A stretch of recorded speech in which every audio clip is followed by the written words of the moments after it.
Požar kod Sombora, vatra se širi ka kućama u naselju Čvorak i Rokovcima.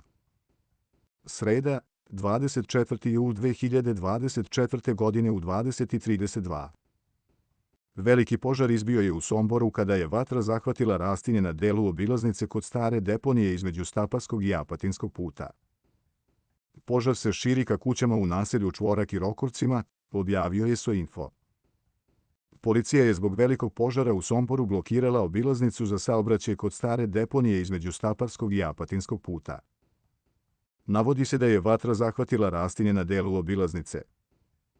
Vatrogasci somborske jedinice su na licu mesta sa svim raspoloživim vozilima i pokušavaju da obuzdaju vatrenu stihiju i zaštite naselje Čvorak. Objašnjavaju da se požar širi ka kućama u naselju Čvorak i Rokovcima, objavio je Soinfo.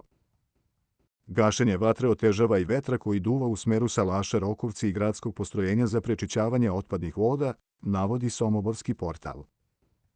Građani iz tog kraja su se i sami organizovali i pomažu u gašenju vatre kofama vode, jednom rečju kako znaju i umeju. Prema najnovijim informacijama u pomoć stižu i jedinice dobrovoljnih vatrogasnih društava iz okolnih sela, jer se vatra još širi, objavio je portal. Vatra je stigla i do same obilaznice, te se dim širi po kolovozu, a vatrogasci nastavljaju da kontrolišu područje u potrazi za žarištima, kojih ima na više mesta. Suvo rastinje je izgorelo gotovo do same obilaznice, a dim je ušao među kuće u naselju. Dim se i dalje širi, osjeća se miris gume, vazduh je prilično zagađen, a deo obilaznice od Šumice do Apatinskog puta je zatvoren.